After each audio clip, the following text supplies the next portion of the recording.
देखिए, इस बात से कोई इनकार नहीं कर सकता है कि बिहार में शराबबंदी पूरी तरह से फेल है।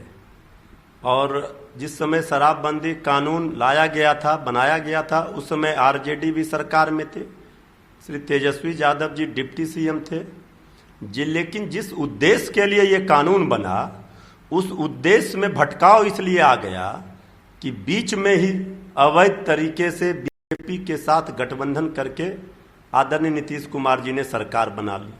जब सरकार की पलटी हुई तो ये शराबबंदी कानून, शराब माफिया जो सत्ता के संरक्षण में शराब की कालाबाजारी, शराब की तस्करी में पाए जा रहे हैं, शामिल हैं। लगातार तेजस्वी यादव जी विधानसभा के पटल पर साक्ष्यों के साथ, तथ्यों के साथ उन्होंने इस बात को कहा, सरकार में शामिल लोग ही शराब माफियाओं को संरक्षण दे रहे हैं, शराब तस्करों को संरक्षण दे रहे हैं। और शराब माफिया का दुस्साहस देखिए, दरभंगा में कल ही वर्दी वाले पुलिस पर स्कॉर्पियो गाड़ी चढ़ा दी, उनकी जान ले ली घसीट कर। बेतिया की घटना में देखिए, लोगों की जहरीली शराब पीने से जान गई। नवादा में इसके पहले और कई जिलों में, अभी सासाराम में 6 मुखिया पकड़े गए शराब पीते हुए। आखिर ये शराबबंदी कानून कहाँ है? शराबबंदी कानून सिर्फ गरीबों के लिए है, दलितों के लिए है। आज जितने लोग फंसे हैं, जेल में बंद हैं, वो कौन है? शराब माफियाओं को सत्ता का संरक्षण प्राप्त है। शराबबंदी कानून को फेल सरकार में बैठे लोग कर रहे हैं और इस कानून से कोई फायदा नहीं हो रहा है। आप देख लीजिए, थाना में जाइए, कहीं जाइए, इसका मतलब है कि जो जहरीली शराब बिक रहे हैं, कौन बेच रहा है, क्या कर रहा है पुलिस प्रशासन? क्या हुआ नवादा वाली घटना पर? सारे मामलों पर लिपापोती कर दी जाती है। जो असली मुजरिम है, बड़ी मछलियों को बचा लिया जाता है, छोटी मछलियों पर कार्रवाई हो जाती है दिखावे के लिए। ये नहीं हो सकता है।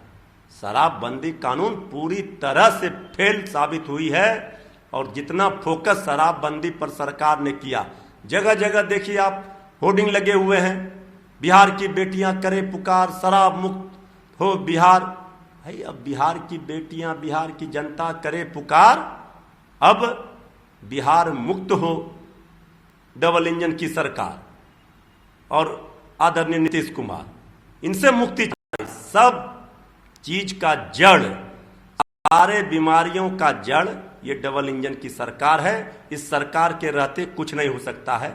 हम मानते हैं कि शराबबंदी कानून, जिस समय सब लोगों ने शपथ लिया था शराबबंदी लागू करने के लिए, लेकिन इस बीच में जब से पलटी मार करके आदरणीय नीतीश कुमार जी ने बीजेपी को सत्ता में ले आई, उसी समय से शराबबंदी कानून फेल हो गया।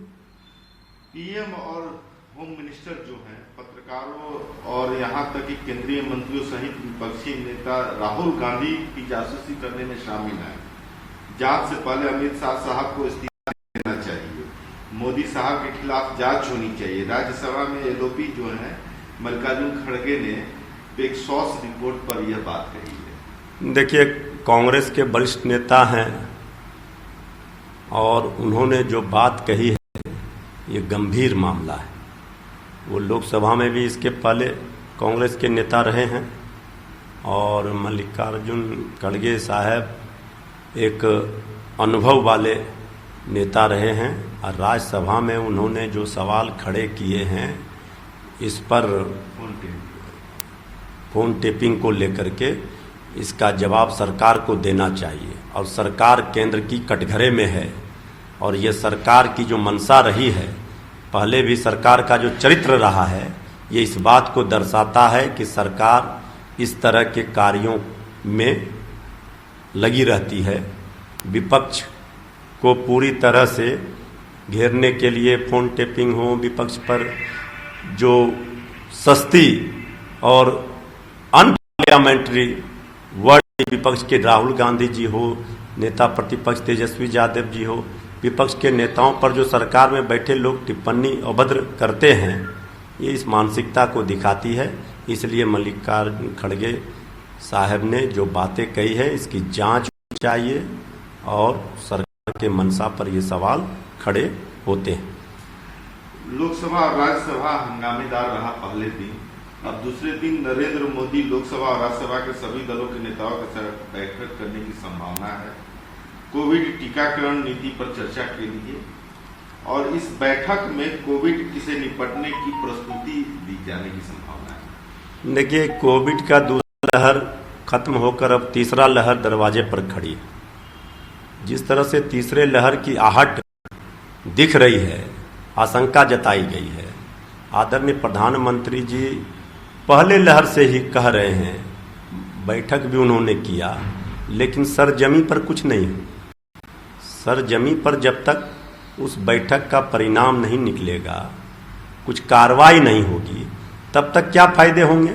पहले लहर से भी हम सीख नहीं लिए, ताली भी पीटे, थाली भी पीटे, दीप जलाए, लेकिन विश्व गुरु होने का डंका भी पीटा गया कि कोरोना की जंग भारत ने जीत लिया।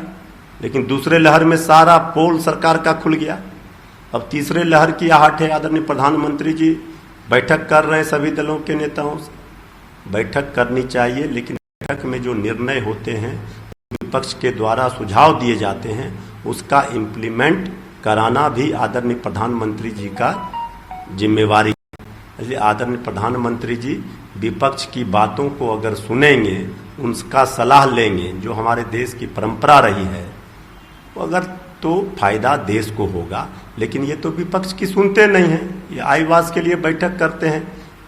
हिटलर शाही, तानाशाही, अहंकारी जिस तरह से सरकार आदरणीय प्रधानमंत्री जी के ऊपर देखा जाता है, किसी की नहीं सुनते हैं, मनमानी करते हैं। इसलिए बैठक का नतीजा जो भी हो, लेकिन जब तक विपक्ष की सलाह को सत्ता पक्ष नहीं मानेगा, विपक्ष भी सरकार का अंग है, तब तक इसका कोई फायदा नहीं होगा। किसानों की क्यों नहीं सुन रही सरकार?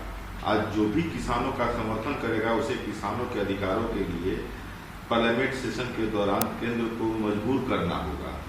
500 से ज्यादा किसान आत्महत्या कर चुके हैं। हम इस कानून को निरस्त करने की मांग करेंगे। यह बात शिरोमणि अकाली दल की नेता हरसिमरत कौर बादल ने कहा। देखिए, उन्होंने बिल्कुल सही कहा है। किसान आज परेशान है, और जो ये कृषि बिल काला कानून लाया गया है, आप किसान के हित की बात करते हैं। इस बिल को वापस लेने की मांग को लेकर किसान देश के अड़े हुए हैं, सड़कों पर हैं। 6 महीना 7 महीना से ऊपर हो गए, लेकिन सरकार के कानों में जू नहीं रहेगी। तो सरकार जिस तरह से हठधर्मिता पर अड़ी हुई है, इससे देश का भला नहीं हो रहा है। जब किसान हमारे भूखे प्यासे सड़क पर रहेंगे, तो बाकी लोग का पेट कौन भरेगा? देश का अन्नदाता ही जब सड़कों पर है, तो सरकार को गंभीरता पूर्वक विचार करके त्वरित कार्रवाई करते हुए किसान संगठनों की मांगों को माननी चाहिए और इस समस्या का हल निकालना चाहिए जल्द से जल्द। तभी देश का भी भला होगा और किसान भाई का भी भला होगा। ये सरकार की किसान विरोधी नीति, ये जो कृषि बिल कानून है, लगातार किसान संगठन हम लोग कह रहे हैं कि ये काला कानून है, ये थोपा गया है पूंजीपतियों, उद्योगपतियों के इशारे पर। तो ये कठपुतली सरकार जिस तरह से उद्योगपतियों, पूंजीपतियों की बनी हुई है, ये देख रहा है, क्योंकि देश का, भारत का आत्मा खेत और खलियानों में बसती। जब खेत और खलियानों में काम करने वाले हमारे किसान भाई, अन्न उपजाने वाले हमारे किसान भाई, मजदूर भाई ही भूखे प्यासे होंगे, तो फिर देश का भला नहीं हो सकता।